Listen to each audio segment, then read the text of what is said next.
बच्चों, आज की इस वीडियो में मैं आपको मानव कल्याण में सूक्ष्म जीव वाले टॉपिक से एक अंतिम प्रकरण पढ़ाने जा रहा हूँ। वो है जैव उर्वरक के रूप में सूक्ष्म जीव, माइक्रोब्स एज बायो फर्टिलाइजर्स। आप जानते हैं कि हमें उर्वरक की आवश्यकता क्यों पड़ती है। उर्वरक ऐसे पदार्थ होते हैं जो कि भूमि की उर्वरता को बढ़ाते हैं। भूमि की उर्वरता को बढ़ाने का काम, यानी उसकी फर्टिलिटी को बढ़ाने का जो काम करते हैं, उन पदार्थों को हम उर्वरक कहते हैं। ये उर्वरक जनरली जो इस्तेमाल में लाए जाते हैं वे रासायनिक उर्वरक होते हैं। रासायनिक उर्वरक यानी केमिकल फर्टिलाइजर ज़्यादातर किसानों के द्वारा उपयोग में लाए जाते हैं, लेकिन इनके कुछ साइड इफ़ेक्ट होते हैं, इनके कुछ कुप्रभाव होते हैं पर्यावरण पे। कुप्रभाव क्या होते हैं? एक तो ये चिरकाल तक भूमि में अविघटित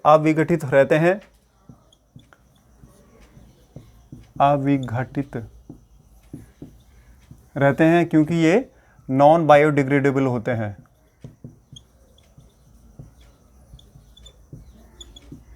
दूसरा जो है, ये भू व जल प्रदूषण का कारक बनते हैं।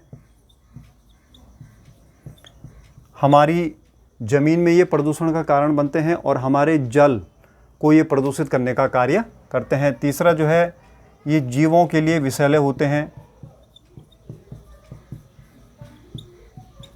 अनेक प्रकार के कुप्रभाव जो है इन जीवों पे ये उत्पन्न करते हैं, टॉक्सिक होते हैं।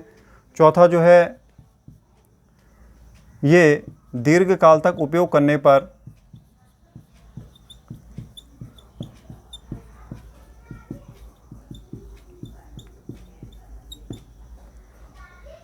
भूमि की पारिस्थितिकी को ख़त्म कर देते हैं।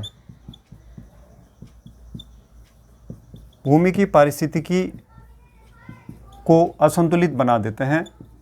जो इकोलॉजी होती है उस क्षेत्र की, उस इकोलॉजी को ये डिस्ट्रॉय कर देते हैं, डिसरप्ट कर देते हैं, पारिस्थितिकी को ये हानि पहुंचाते हैं। इस वजह से दीर्घकाल तक जब इनका उपयोग करते हैं तो भूमि की उर्वरता बढ़ने के बजाय कम होती चली जाती है, जो कि हरित क्रांति का एक बहुत बड़ा कुप्रभाव रहा है कि आज पंजाब और हरियाणा, जो कि हरित क्रांति के एक स्वर्णिम अध्याय के जनक थे, वहाँ आज भूमि की उर्वरता घटती चली जा रही है। तो उसका कारण यही है कि वहाँ दीर्घकाल तक रासायनिक उर्वरकों का उपयोग किया गया। तो अगर हम इसका एक विकल्प ढूंढना चाहते हैं, इसका विकल्प क्या हो, तो इसका विकल्प हमें प्रोवाइड कराते हैं ये सूक्ष्म जीव। और किस रूप में? जैव उर्वरक के रूप में। अगर हम जो इन सूक्ष्म जीवों का उपयोग जैव उर्वरक के रूप में करें तो ये सारे जो कुप्रभाव हैं, ये सारे के सारे कुप्रभाव जो हैं नष्ट किए जा सकते हैं, ये दूर किए जा सकते हैं। तो चलिए अब बात करते हैं जैव उर्वरकों के संबंध में कि जैव उर्वरक क्या होते हैं और कैसे जो हम इनका उपयोग भूमि की उर्वरता का बढ़ाने में कर सकते हैं और कैसे ये पर्यावरण के लिए हितैषी होते हैं। जैव उर्वरक, बायो फर्टिलाइजर।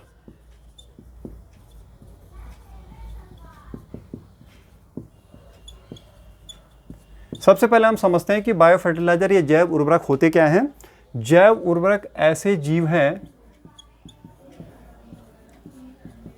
जो भूमि की उर्वरा शक्ति को बढ़ाने का कार्य करते हैं।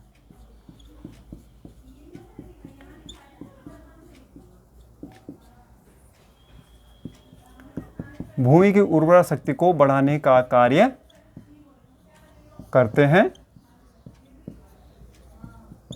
कैसे ये जो है भूमि की उर्वरा शक्ति को बढ़ाते हैं?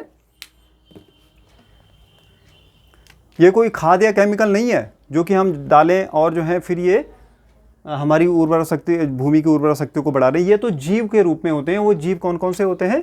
वे जीव होते हैं कवक, वे जीव होते हैं जीवाणु, और नीले हरे शैवाल, या जिनको हम साइनोबैक्टीरिया भी कहते हैं।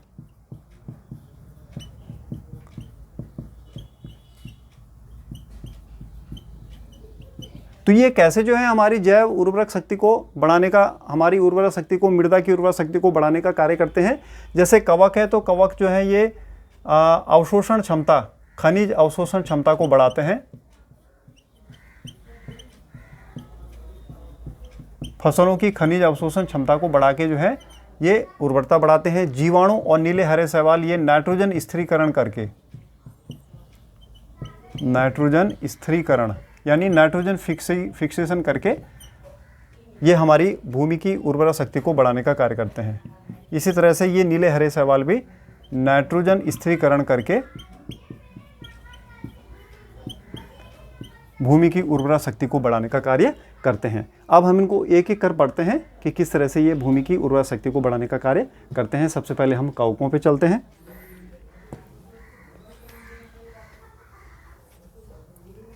कवक अगर जो है बायो फर्टिलाइजर या जैव उर्वरक के रूप में इस्तेमाल में लाए जाते हैं तो उन कवकों को हम कहते हैं माइकोराइजा। Mycorrhiza, MYCORRHIZA। कवक अगर बायो फर्टिलाइजर के रूप में हम इस्तेमाल में लाते हैं तो उनको हम एक टेक्निकल नाम देते हैं, उसको कहते हैं माइकोराइजा। माइकोराइजा का मतलब होता है, माइको मीन्स कवक, राइजा का मतलब है यहाँ पर जड़ से। तो होता क्या है कि माइकोराइजा इस तरह का एक कवक और पादप संबंध है जो कि सिम्बायोसिस के अंतर्गत आता है। लाभदायक कवक व पादप सह संबंध है जिसमें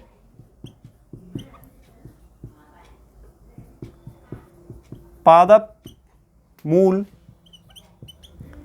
कवक से संबंध स्थापित करती है।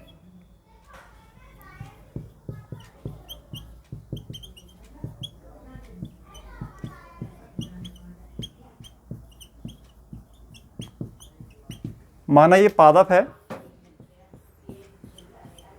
ये पादप के रूट्स हैं, उसकी जड़ें हैं, उसकी जड़ें जो हैं कवकों से संबंध स्थापित करती हैं। ये कवक जाल है और ये कवक की फ्रूटिंग बॉडी है कुकुरमुत्ते के रूप में।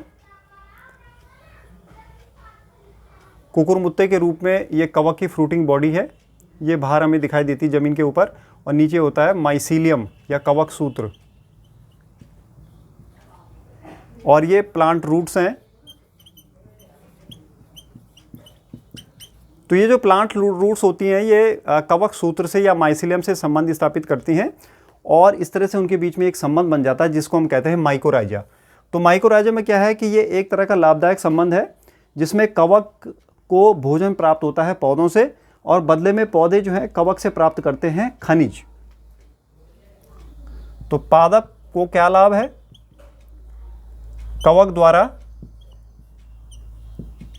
खनिज लवण मिलना, क्योंकि कवक जो है अवशोषण में बहुत एक्सपर्ट होते हैं, बहुत आसानी से ये भूमि के अंदर से खनिज लवणों को अवशोषित करने का कार्य करते हैं, जैसे कि फास्फोरस हो गया, कैल्शियम हो गया। इस तरह से अन्य लाभदायक जो खनिज लवण होते हैं जो पौधों के लिए आवश्यक होते हैं, उनका अवशोषण ये कवक करते हैं। तो उसको जो है आसानी से पादप प्राप्त कर सकते हैं, और बदले में कवक को क्या लाभ होता है? कवक जो है अपना भोजन स्वयं नहीं बना सकता। कवक जो है विषमपोषी होता है। कवक जो है या तो परजीवी के रूप में कार्य करता है या मृदुजीवी के रूप में कार्य करता है, अपना भोजन स्वयं नहीं बना सकता है। तो यहाँ पर वो पादप से संबंध स्थापित करके भोजन प्राप्त करता है, पादप द्वारा उसे भोजन मिल जाता है। तो इस तरह से दोनों को लाभ पहुँचता है, और ये माइकोराइजा का जो संबंध बनता है इससे पौधे को खनिज लवण की आपूर्ति आसानी से हो जाती है, उसको किसी तरह की खनिज की कमी नहीं रहती है। तो ये माइकोराइजा एक तरह से बहुत ही लाभदायक संबंध है जिसको हम जैव उर्वरक के रूप में इस्तेमाल में ला सकते हैं। चलिए अब दूसरा संबंध पढ़ते हैं जो कि बहुत अधिक लाभदायक है जैव उर्वरक के रूप में, और बहुधा प्रयोग किया जाता है जैव उर्वरक के रूप में। आज ऑर्गेनिक कृषि का ज़माना है, ऑर्गेनिक एग्रीकल्चर का ज़माना है, और उसमें जो है ये जैव उर्वरक बहुत ही लोकप्रिय है कि हम रसायन मुक्त कृषि का उपयोग जो कर रहे हैं। जीवाणु जैव उर्वरक के रूप में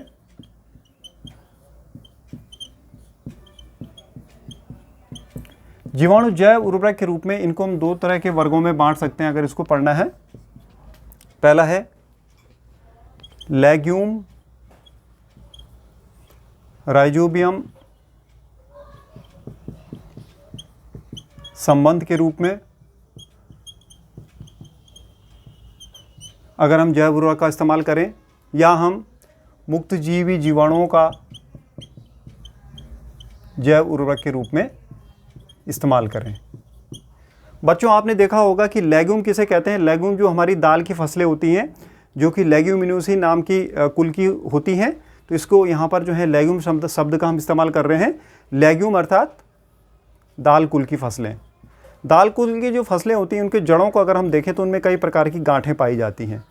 ये गांठें क्या होती हैं? एक प्रकार की ग्रंथियाँ होती हैं, जिन ग्रंथियों के अंदर एक जीवाणु पाया जाता है जिसको हम कहते हैं राइजोबियम। अब ये जो राइजोबियम है या इस पादप से एक तरह का सिम्बायोसिस यानी सहजीवी संबंध बना के रखता है, सहजीवी संबंध बना के रखता है, जिसमें पादप को भी लाभ होता है और जीवाणु को भी लाभ होता है। पादप को क्या लाभ होता है?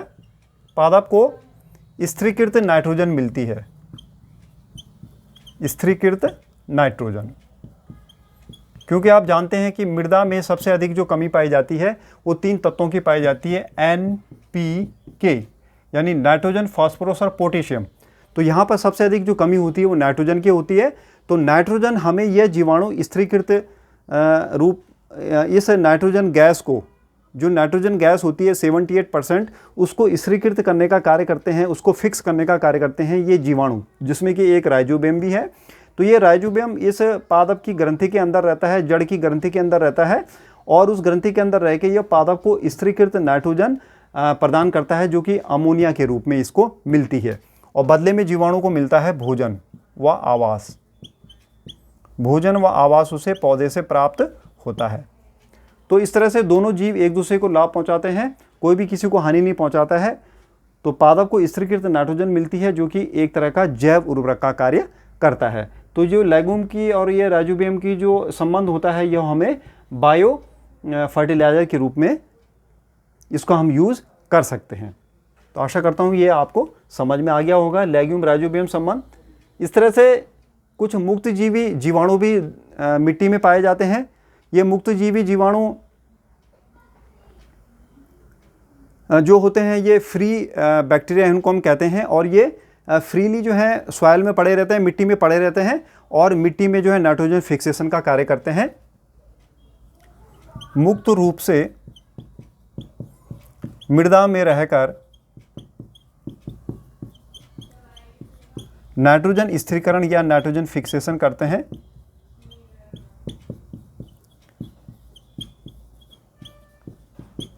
कर भूमि की उर्वरता बढ़ाते हैं।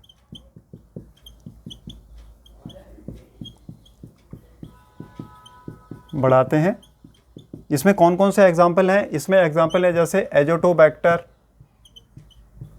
नाम का जीवाणु और एजोस्पाइरिलम।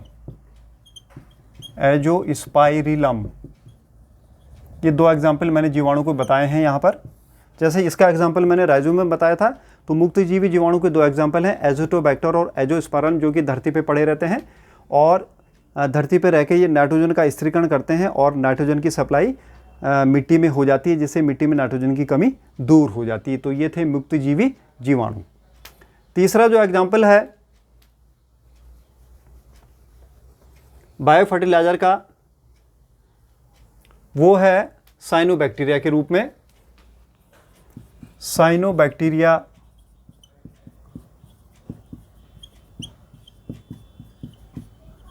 या इनको हम नीले हरे शैवाल भी कहते हैं, नीले हरे शैवाल। इनका हम उपयोग कैसे बायो फर्टिलाइजर के रूप में कर सकते हैं, आइए देखते हैं। इसमें सबसे अच्छा जो उदाहरण है वह उदाहरण है एजोला एनाबिना सहसंबंध।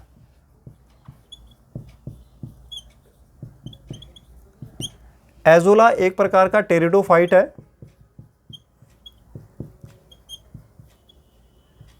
जलीय टेरिडोफाइट है ये, जलीय टेरिडोफाइट जो कि जल में पाया जाता है, और अक्सर ये धान के खेतों में पाया जाता है, धान के खेतों में। और इसकी पत्ती की कैविटी में पाया जाता है एक प्रकार का यह साइनोबैक्टीरिया। इसको हम देखते हैं यहाँ पर एनाबिना जो है एजोला की पत्तियों में, एजोला की पत्ती के अंदर जो कैविटीज पाई जाती है, जो रिक्त स्थान पाया जाता है, उसमें पाया जाता है ये एनाबिना नाम का साइनोबैक्टीरिया। इन दोनों के बीच में सह संबंध है, दोनों एक दूसरे के लाभ के लिए साथ साथ रहते हैं। एजोला जो है, एजोला को स्थिरीकृत नाइट्रोजन मिलती है एनाबिना के द्वारा और एनाबिना को खाना मिलता है एजोला के द्वारा, इसलिए वो एक दूसरे के साथ रहते हैं। सिम्बायोसिस का यह एक सहसंबंध होता है। अब इस सहसंबंध से क्या लाभ होता है कि यह एनाबिना हमें देता है स्थिरीकृत नाइट्रोजन।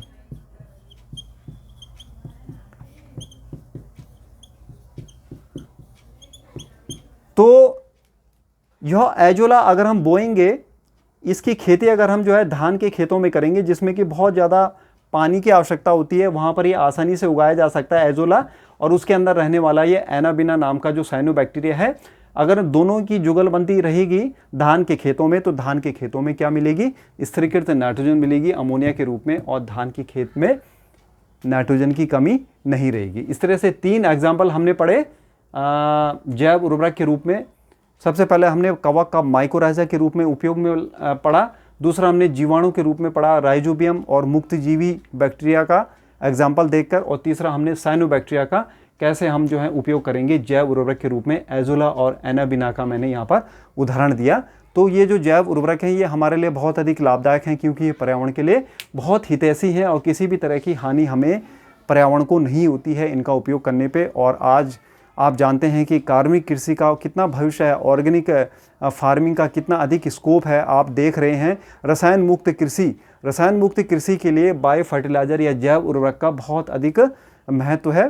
तो इस तरह से हमने समझा कि कैसे जैव उर्वरक के रूप में हम सूक्ष्म जीवों का उपयोग कर सकते हैं। आशा है आपको मेरा यह वीडियो पसंद आया होगा। इसे लाइक और सब्सक्राइब अवश्य करें। धन्यवाद।